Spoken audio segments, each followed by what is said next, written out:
Agora são 11h20. CBN Conexão Brasília, com Rômulo Pinheiro.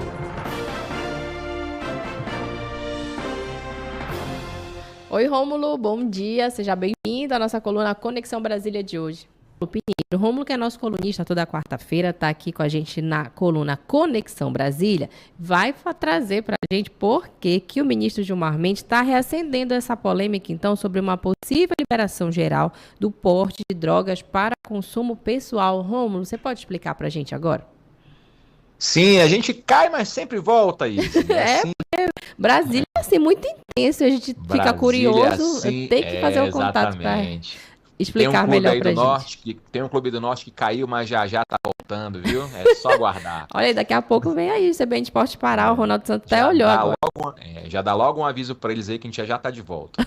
Mas eu dizia, Izzy, que volta e meia, aqui em Brasília é parado essa Semana Santa, o pessoal não tá na cidade, enfim.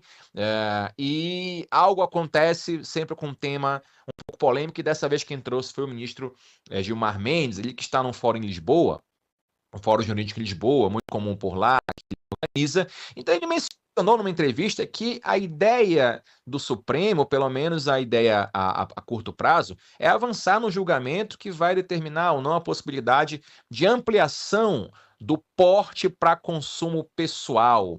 Ou seja, no caso aqui do porte de drogas para consumo pessoal, nós tivemos um julgamento de 2024 em relação à maconha especificamente. O ministro próprio votou na época para estender essa descriminalização para outras drogas também. Foi voto vencido, mas acabou concordando no final em apenas restringir a maconha.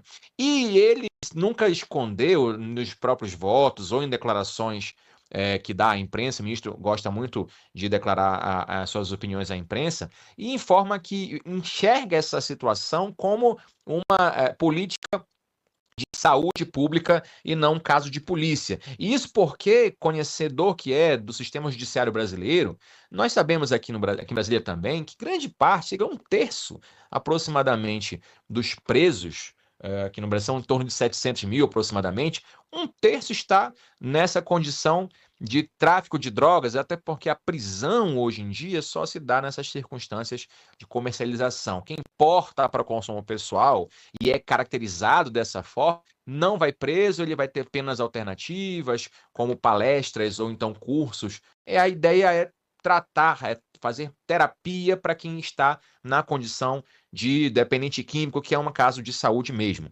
Então, hoje quem está preso por questões envolvendo drogas é quem está, de alguma forma, cooperando para que o crime aconteça, se associando à comercialização da droga ou mesmo traficando essas substâncias. Então, o ministro informa que cerca de 1/3 das pessoas que estão presas no país estão presas nessas condições em crimes envolvendo essas condutas. E grande parte dessas pessoas, Izzy, elas estão na categoria de tráfico de menor porte, ou seja, nas situações em que a quantidade é pequena e a pessoa às vezes não é primária ou tem bons antecedentes. Nesse caso a lei permite que a pessoa não seja presa, mas é uma conduta reiterada, conduta de pequeno porte. Então já se tem um estudo bem amplo, vários estudos amplos, informando que há um perfilamento, ou seja, há um perfil de pessoas que estão nessa categoria.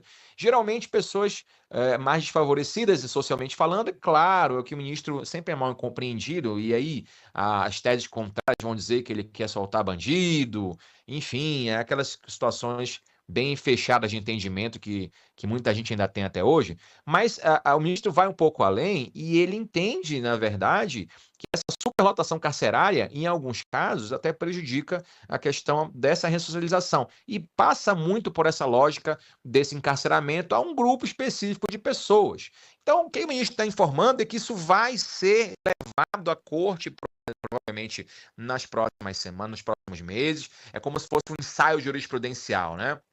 Então, o ministro cita a experiência de Portugal, por exemplo, como o consumo foi sendo descriminalizado, esses modelos europeus mais flexíveis, e ele citou algumas referências, né? A questão da guerra às drogas, essa política das guerras às drogas não reduziu o consumo, não reduziu o tráfico e ajudou também a inflar esse sistema prisional, especialmente com esses pequenos usuários. Então, o que acontece? E aí tem um impacto político, Izzy, muito grande.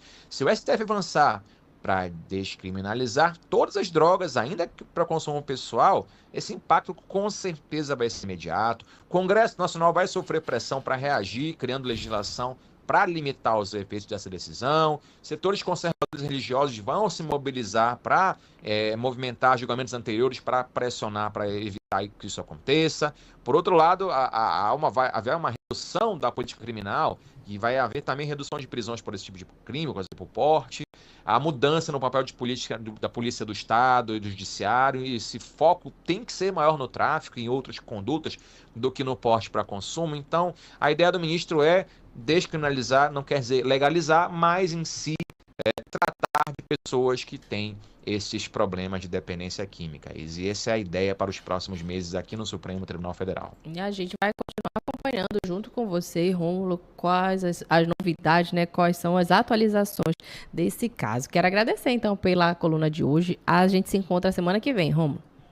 Muito obrigado, forte abraço, até a próxima quarta. Até a próxima quarta. Me despeço de Rômulo e também de você que nos acompanhou.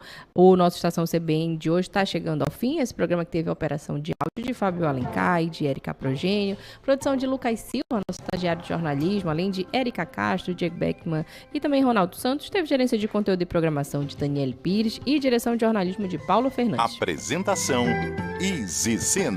Vem aí o Repórter CBN, na sequência CBN Esportes Pará, a primeira edição, e a todo mundo uma boa quarta-feira. Estação CBN.